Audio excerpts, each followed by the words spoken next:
It's no surprise that so many people today have a great deal of uncertainty about where life, the world, the economy is going. We're going through massive changes, and some of them are unprecedented. We haven't seen for 40, 50, 60, 70, 80 years. And yet at the same time, we inherently know that with all this change, there's opportunity, that there's a chance for our lives to be better than they've ever been. The transformations that are happening in science and technology can truly change the quality of our lives, the length of our lives, the way we experience life. And yet, day to day, most people live, I think, with a great deal of foreboding, a great deal of uncertainty. And so I thought it might be nice to just drop in for a couple of minutes and give you a couple of triggers to remind you what I know you know in your heart. And that is, we are not made to survive, we're made to thrive.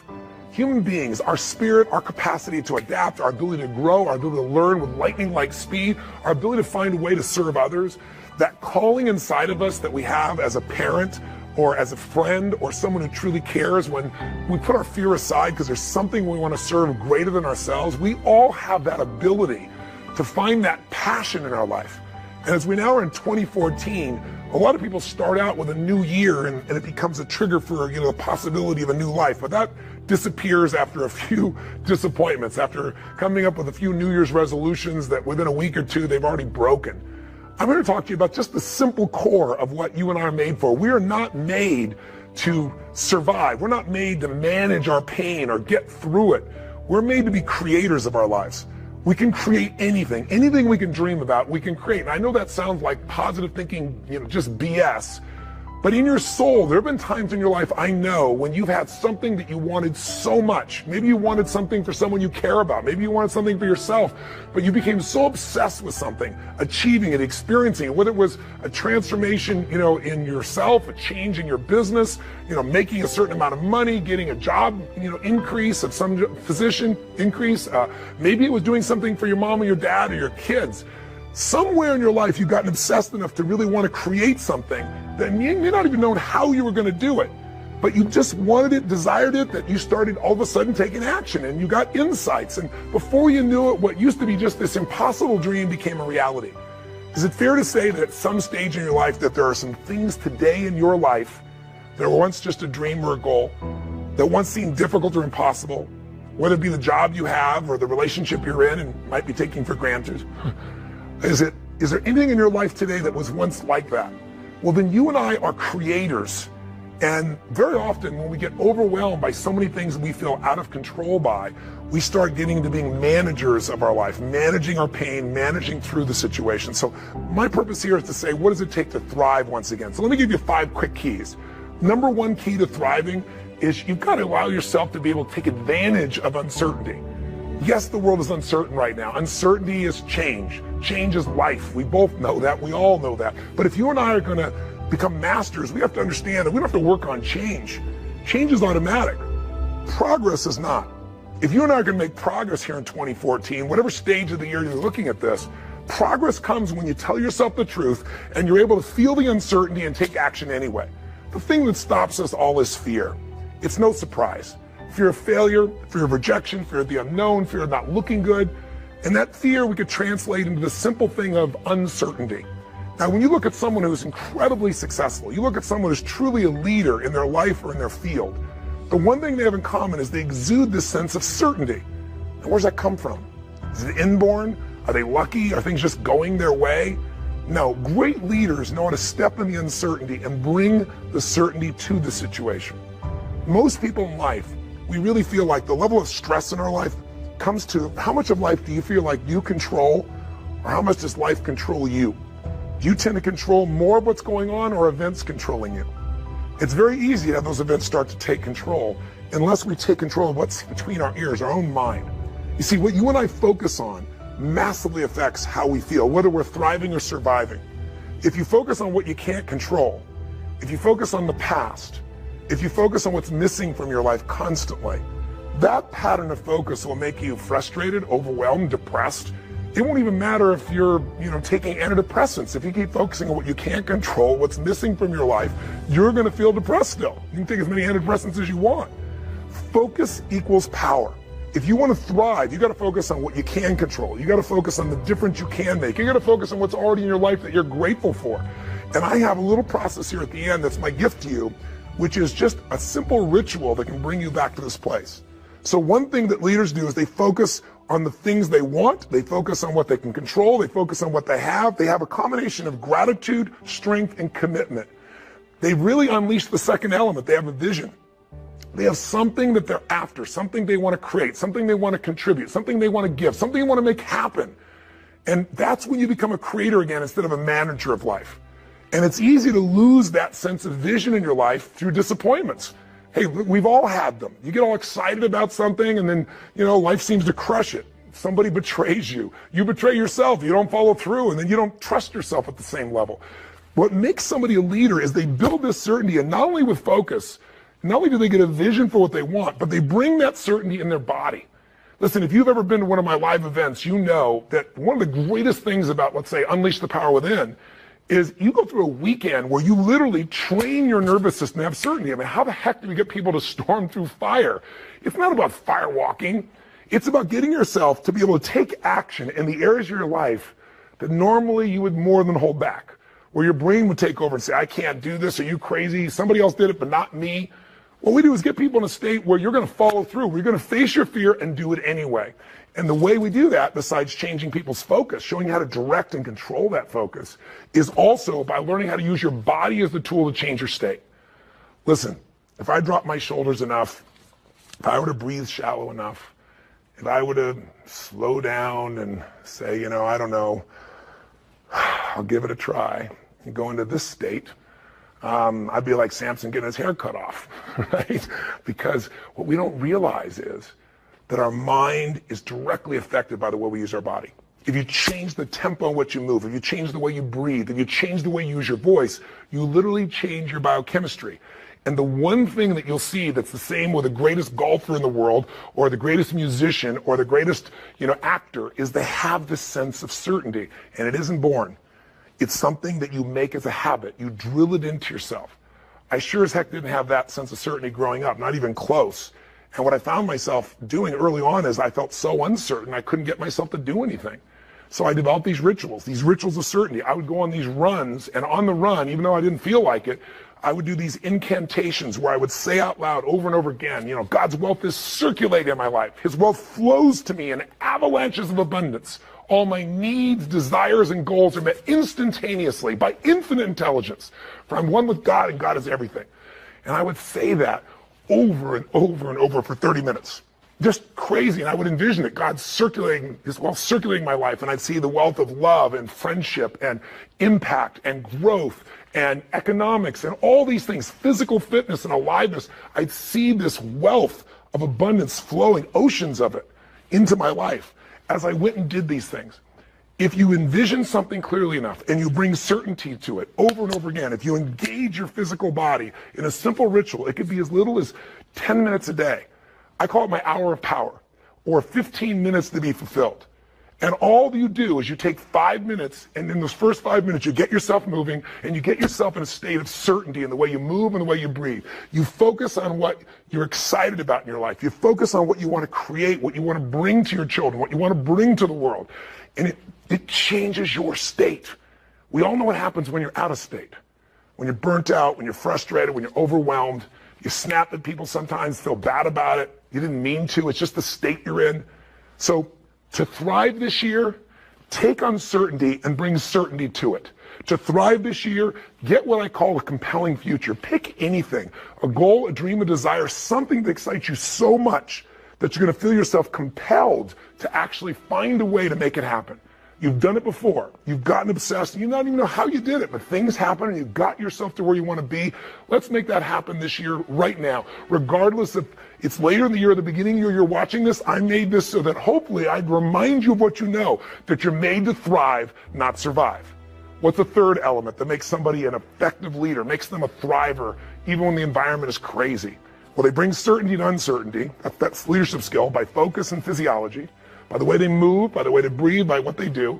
They bring that certainty because there's something they want so bad that it makes them overcome the fear. They focus on what they want to create, what they want to give, not, oh my God, what if I fail? But the third thing they do is they're decisive. Listen, nothing changes your life like decision. I mean real decision though. Not where people go, well, I'll try, or I kind of decided I want to give this a shot. The word decision comes from incision in Latin, to cut off from. And when you make a decision, you cut off from any possibility except the thing you've committed to. As I always tell people, if you want to take the island, burn the boats. I mean, if you make a real decision, every bit of you is committed to something, it's amazing how life will move for the force of nature of a human being, man or woman, that says, this is how it will be. I don't know how I'm going to get it done, but I know this is what I'm going to do. I know why I'm going to do it. It was Martin Luther King who said, any man who hasn't figured out what he's willing to die for isn't fit to live.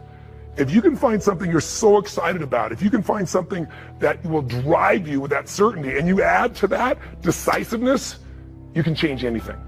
You don't like your job, change it. You go, oh, but there's no jobs out there. Bull, right? Change it, start the job, change who you are in the job where you are, and enjoy yourself. Change your perception, change your appreciation, change your gratitude, change your daily rituals so you start to enjoy things, change what you notice.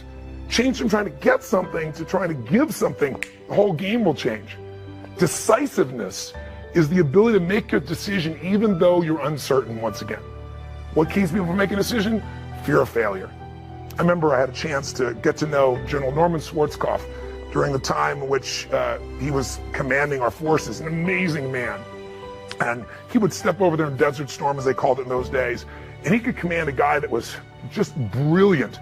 An officer who came out of, Harvard or background at Princeton, and he could take a kid from the inner city and just have that same command and connection with them. And I think part of what they respected about him is he respected everyone himself. He had this connection with people. But the other thing everybody respected was the man was decisive. And I asked him where he developed that decision-making capability, just the willingness to just make a decision and trust. And he said, Tony, I'll tell you where. I worked for this general when I was very young. And I was his assistant. And he said, I remember there was a research project that the Pentagon had worked on for that time. He said, if I remember right, like 5 years. And there were arguments. It was a very strategic decision for where the Defense Department was going to move towards in the future, how they were going to operate. And he said there were arguments for both sides. And for 5 years, they'd gone back and forth and nothing was resolved. And they came to the general that he was serving at that time as the assistant. And they had a meeting, and the meeting lasted 1 hour, and at the end of the hour, the general stood up and said, do that. And he picked one of the two, and he did it with absolute certainty. And in the military, you salute, and you take your orders, and you go. He said, but Schwarzkopf said he was just curious, really curious, to know, how could he get up and make a decision like that? Because Schwarzkopf said, I was the one doing all the research, and there was loads and loads of research, and I know he hadn't read it all. And he said it bothered me that he'd just make a decision like that without knowing everything he could possibly know. And so he said, Schwarzkopf said, I finally went to him and said, sir, permission to express myself freely. He said, permission granted. He said, sir, how could you make that decision? He said, there are reams and reams and reams of information. You had a 1 hour meeting, you heard 20 minutes of discussion for both sides, and you decided the entire direction where things are going to go for the armed services, for this part of the armed services. And he said, how could you possibly do that? You don't have all the information. He said, no one does. In fact, information is important to an extent, but ultimately action is what needs to be taken, and someone needs to decide. He goes, well, how do you know you made the right decision? He said, no one has made a decision, young man, in 5 years and half a decade. What I decided will be right, because either we'll put all our resources and we'll make it right, or if it's wrong, we'll discover that quicker than sitting on the fence for another 5 years, and we'll find out it's not right and we'll change. Leadership is making decisions. If you're going to lead your own life, you got to make decisions. And what Schwarzkopf said is he realized rule number one in life is when put in charge, when put in command, take charge. Make the decision. If it's right or wrong, you're going to find out quicker than if you sit around. And the interesting thing is the more you make decisions, the better you get. What makes somebody a leader? What makes somebody a leader is they're willing to make the decision other people won't make. They want to put themselves on the line, knowing that you're going to be wrong in some of those decisions, but you're going to find out quicker, and you can simply adapt and change your approach to still get where you want to go. Be decisive. Don't like your body? Change it. Don't like your relationship? Change it. Start by changing you. If you've changed you, it's still not right, then change it. But the way you make any change happen starts with a decision. All action, all results are mothered or fathered, if you would, by a decision. What's one small decision you can make right now that would take you in a direction you know you need to go? What's a big decision that might be really tough, but if you really made it, truthfully, it would take you on a new direction of your life, because whatever direction you head into will lead to an ultimate destination or destiny. When you know what's right, it's time. When you're still fearful, it's still time. You want to change your life? Decide. Decide something you're going to do. Decide something radical. Commit an act that moves you forward instead of thinking more, because we all can get caught up. I tell people, you get in your head, you're dead. The brain is a great thing to strategize with, but there's a point in which you got to get back in your heart and you got to put yourself on the line and do something. So if you're going to thrive this year, bring certainty to your decision making by just putting yourself in that state and trusting. Trust your creator, not just a manager of life. What do you have to do? Get a vision for what you want. What else? Decide. And step 4, real quick, act. There is no such thing as a decision without action. A real decision, you cut up things off and you make it happen. You do something. And I've always found in my life, never leave the sight of making a decision to something that's important without doing something in that moment that commits you to follow through. Take some action in that moment. Because otherwise, here's what happened. You get excited or something makes sense to you, you're passionate about it, and you go, I'm going to go do this. And then you go home and you get caught up in emails and phone calls and other people needing things from you. The next thing you know, you're out of state and you don't follow through. Has it happened to you before? I promise you, if it hasn't, it will in the future.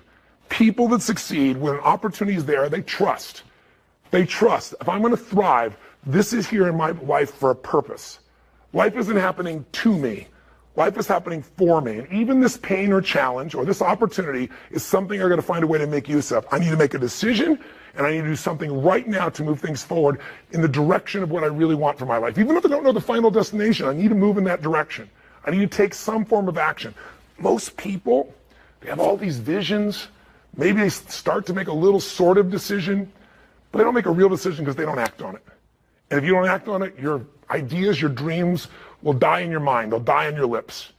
And think about it. Most people in North America, around the world, the Western world, are they truly fit, strong, and healthy? Do they truly have a relationship that's totally passionate? Do they love their work? Are they economically free? The vast majority, you and I both know the answer is no. If you want to be like most people, then what you got to do is figure out how to survive.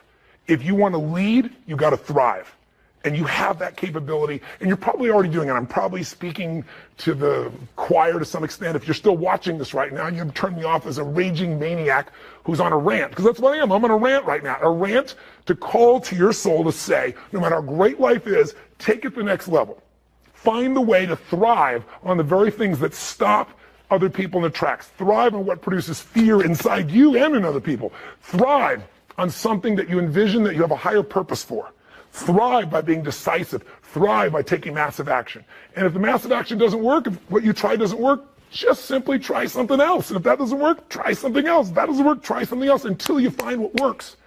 Now you can speed that up by modeling, by finding somebody who's already getting the results that you want to get in your life. Somebody who already has lost 30 pounds and kept it off. They aren't lucky. It's been 5 years. Somebody who started with nothing and now they're financially free and their family has an extraordinary quality of life. Why not figure out what they do? Somebody who truly is happy, not because everything's going their way, because they find a deeper meaning and a richness in everything around themselves, whether it be their children or nature or even problems. Because obviously, if we had no problems, we feel dead inside. Problems can either destroy you or call you to become more. If you look at the biggest challenges in your life, if you brought certainty to it, if you brought a vision beyond the problem, if you made some decision of what you're going to change, even if you didn't know how, and if you took immediate action with enough intensity, massive action, you probably found the cure-all. You probably found a way to adapt and get where you want to be. That's what thriving is really all about. But the ultimate thriving is not just breaking through and making things happen.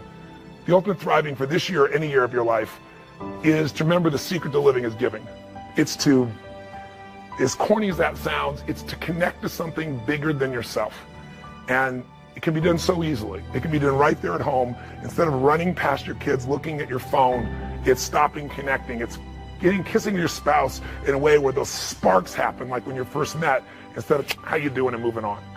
Most of us are moving so fast, trying to manage our lives, that we're not thriving. Thriving comes with depth.